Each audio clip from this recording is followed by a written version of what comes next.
हरिओम, नमस्ते, very good morning everyone. Welcome again to my YouTube channel GK law classes. तो आज हम एक नए तरीके का जो बिल है, रादर जो भी एक्ट नहीं बना, उसके रिगार्डिंग आज हम एक ये वीडियो लेके आए हैं। तो आज हम समझने की कोशिश करेंगे the constitutional 130th amendment bill 2025। तो मैं ये क्यों बात कर रही हूँ इसके रिगार्डिंग, क्योंकि अभी रिसेंटली ही मॉनसून सेशन के अंदर जो है हमारे ऑनरेबल होम मिनिस्टर ने ये बिल को इंट्रोड्यूस किया था लोकसभा के अंदर, जहां से ये बिल अब जेपीसी यानी जॉइंट पार्लियामेंट्री कमेटी को रेकमेंड हो गया है। तो आज हम समझने की कोशिश करेंगे what this particular bill is all about. So हमारा मेन कॉन्सेप्ट रहेगा आज के लेक्चर का, what is the constitutional 130th amendment bill. तो आइए समझने की कोशिश करते हैं। नाउ स्टूडेंट्स, अब देखिए, जैसे हमारे पास पोस्ट है कोई chief minister of the state की, या the prime minister of the country, या आप देखिए स्टेट लेजिस्लेचर, या फिर इंडियन पार्लियामेंट के अंदर जो आप ऊपर है काउंसिल ऑफ मिनिस्टर्स है। These all are a constitutional bodies, right.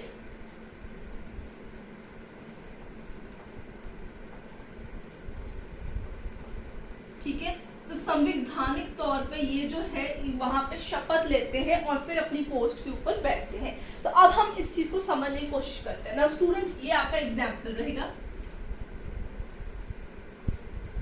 Now what if after appointment, ठीक है, इन्होंने ओथ ले ली हुई है, अपनी पोस्ट पे ये जो है आ गए हुए हैं, इन्होंने अपना काम स्टार्ट कर दिया। Now at any point of time after taking oath, ठीक है, किसी भी टाइम के अंदर ड्यूरिंग द 5 years टेन्योर, ठीक है, they are accused for committing an offence, ठीक है, committed any serious offence. I am not taking the word heinous offences, but I am taking the word serious offences. Serious offences में इसमें corruption भी आ जाएगा, घोटाला भी आ जाएगा, कोई और तरीके का उन्होंने ग्रेव क्राइम कमिट किया है जो बीएनएस के नीचे आएगा, वो भी कवर हो जाएगा, जिसकी पनिशमेंट जो है it is more than 5 years। उसकी इम्प्रिजनमेंट जो है 5 साल या उससे ज्यादा तक किया, उन्होंने कोई ऐसा सीरियस क्राइम कमिट कर दिया है। एंड देयर आफ्टर डूइंग, मतलब after being appointed for this position, they have committed a crime and eventually they are being arrested, ठीक है, उनको अरेस्ट कर लिया गया है। So they are arrested now and put behind the bars, ठीक है ना। inside of this particular bar, वो यहाँ से अपनी जो है आगे अपनी गवर्नमेंट जो है उसको रन कर रहे हैं। so they are running the government behind the bars,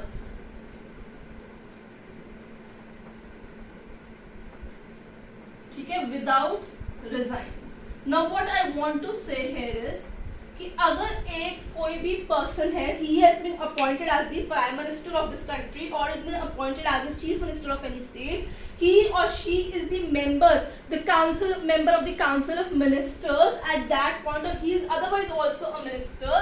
Now after taking the oath, they have committed any kind of serious offense and then they have been arrested for that serious offense, whose punishment is supposed to be more than 5 or 5 years. Now after going behind the bar, यानी jail जाने के बाद, arrest होने के बाद, वो जो है मॉरल ग्राउंड्स के ऊपर अपनी पोस्ट का ध्यान नहीं रखते हुए रिजाइन नहीं करते हैं और सरकार पीछे से चलाई जाते हैं, यानी कि they do not resign from that particular post और सरकार चली जाती है। तो आप इस पे क्या व्यू रखेंगे? सो जब आप ऐसी कोई भी बड़ी पोस्ट के ऊपर जो होते हैं, आप एज बिंग चीफ मिनिस्टर हैं, आप एज बिंग पीएम हैं, आप एज बिंग मिनिस्टर हैं, आप इतनी बड़ी पोस्ट पे होते हैं, एक संवैधानिक पोस्ट पे होते हैं, आप रिजाइन नहीं करते, पीछे से सरकार चली जाती है, तो आप क्या एक्सपेक्ट करेंगे कि लोग आप पे कितना ट्रस्ट करें? So in order to ensure the ethicality of these constitutional post,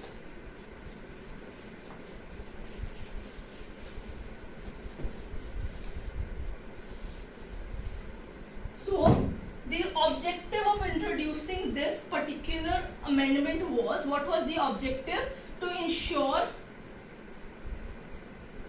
the ethicality of these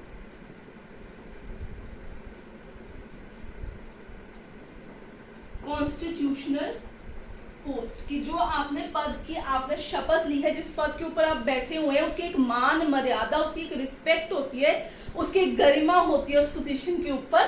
तो उस चीज को मेंटेन करने के लिए, ताकि लोगों का विश्वास ना उठ जाए उस चीज के ऊपर कि देखो भाई ये तो he is like he has committed a serious offence, इतना बड़ा घोटालेबाज है, तब भी उसको सत्ता का लोभ लगा हुआ है इस चीज के ऊपर।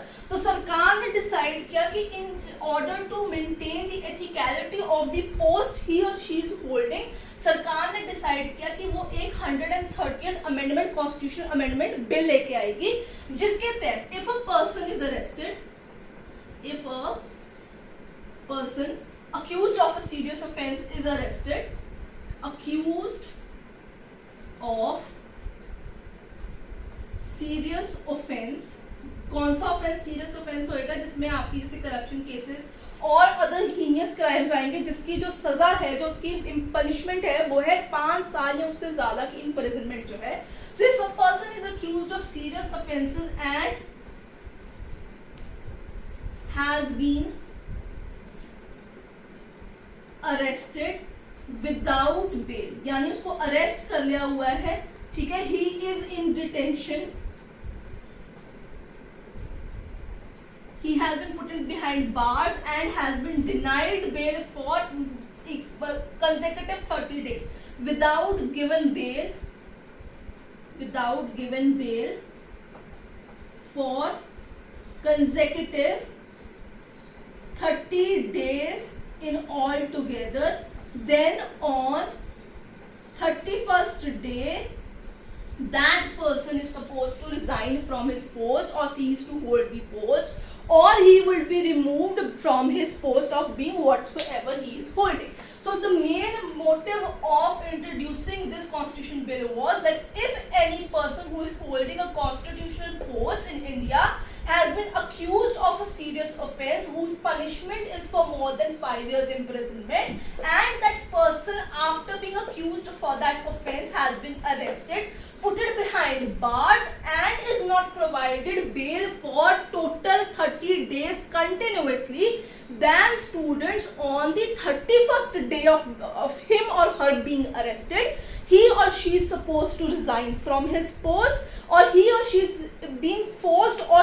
his post is ceased to be on that area. यानी वो पर्सन जो होगा 31st डे को ना ही चीफ मिनिस्टर कैलकुलेट होगा, ना ही प्राइम मिनिस्टर कैलकुलेट होगा, ना ही किसी तरीके का मंत्री जो है वो माना जाएगा। इन केस अगर वो खुद ही 31st डे या with in those 30 days resign कर देगा, वेल एंड गुड है।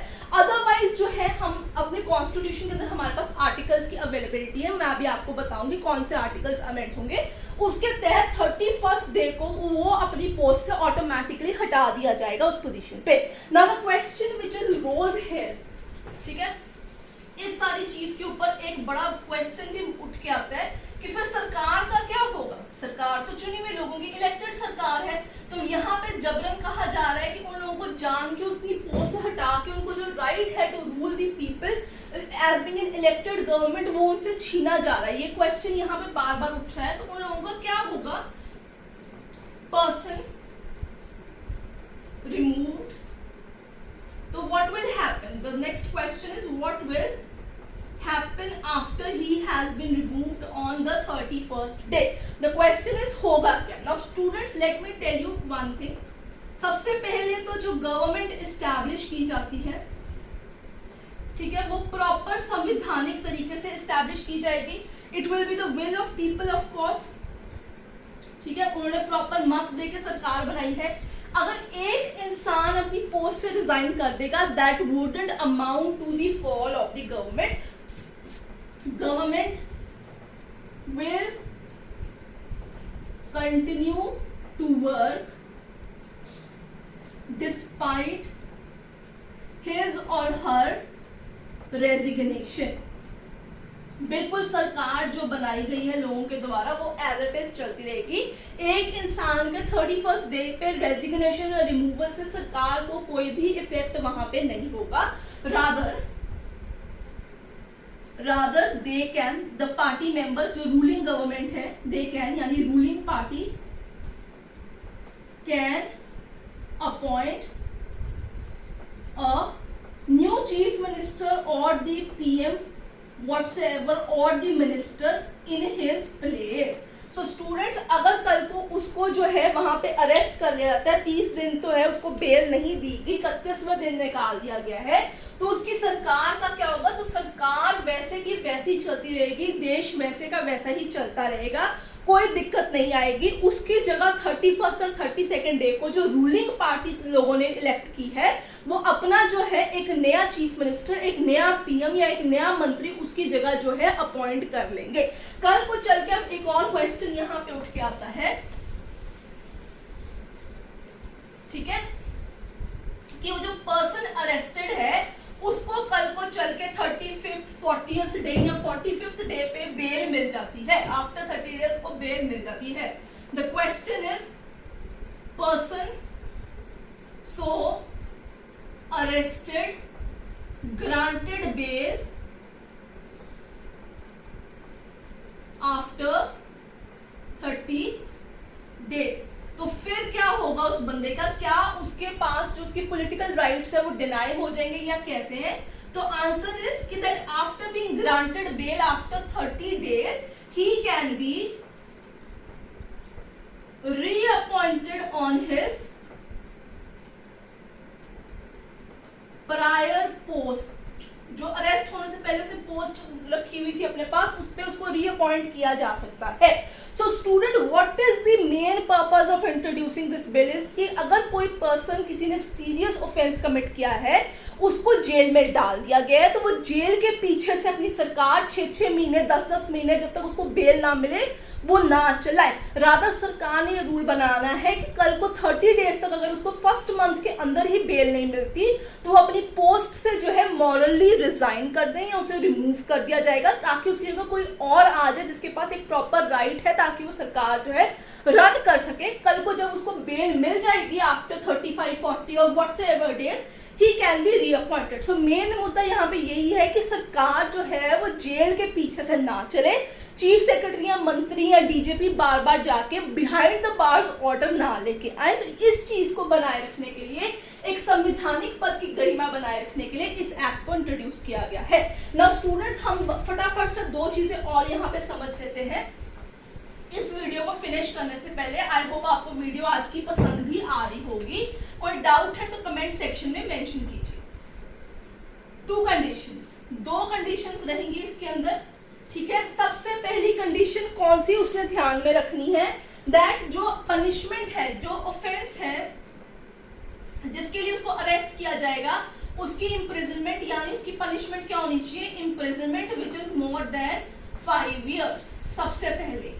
नंबर दूसरी चीज है that he is in custody for total, मतलब सारे एक साथ, कोई भी गैप नहीं, टोटल 30 डेज विदाउट बेल। तो ये दोनों ही कंडीशंस मेट हो जाएंगी, तो इसके तहत उसको जो है अपनी पोस्ट से रिजाइन करना होगा या रिमूव कर दिया जाएगा। इस चीज के ऊपर बिफोर एंडिंग द वीडियो आपको जानना जरूरी है कि कौन से 3 आर्टिकल है जिसकी अमेंडमेंट की जाएगी, क्योंकि एकदम से ऐसे लागू नहीं होगा। 3 आर्टिकल्स में भी अमेंडमेंट होगी और प्रोविजन फॉर रिमूवल जो है वो ऐड किए जाएंगे। आइए समझ लेते हैं articles to be amended in order to give preference to this particular constitutional amendment, right? सबसे पहले article number 75 council of ministers part number 5 जो है आपका, ठीक है, वो अमेंड हो जाएगा इसके अंदर। उसके अंदर सिजेशन और removal on 31st day of custody का पॉइंट जो है इंक्लूजन होगा, इंक्लूजन ऑफ सिजेशन और रिमूवल ऑन 31st डे का प्रोविजन जो है वो ऐड किया जाएगा, ठीक है। फिर आपके पास कौन सा आर्टिकल अमेंड होगा? 164, ये है पार्ट नंबर 6 जिसमें स्टेट गवर्नमेंट के बारे में आप लोगों को बताया गया है। सिमिलर ही प्रोविजन यहाँ पे भी ऐड हो जाएगा। लास्ट आर्टिकल जो अमेंड होगा, आर्टिकल नंबर होगा आपका 239 AA, ये एनसीटी ऑफ दिल्ली के रिगार्डिंग जो है प्रोविजन लागू होगा। तो ये वाया प्रेसिडेंट ऑर्डर्स आएंगे, ऑर्डर वाया प्रेसिडेंट रहेंगे वो इसको यहाँ से रिमूव करेगा, प्रेसिडेंशियल ऑर्डर्स के वाया चीफ मिनिस्टर या मिनिस्टर को रिमूव कर दिया जाएगा. So student, this is all about the constitution 130th amendment act. ये दिल्ली, पुडुचेरी, जम्मू कश्मीर सब जगह लागू होगा. So it will be applied to whole of India, applied to whole of India including Delhi, Jammu Kashmir and Puducherry. Right students? So this is all about the 130th Constitutional Amendment Bill 2025. I hope आपको आज की video पसंद आई होगी. पसंद आए तो like share definitely कीजिए. जिसने चैनल को सब्सक्राइब नहीं किया आज ही हमारे चैनल को सब्सक्राइब कर लीजिए. I'll see you next.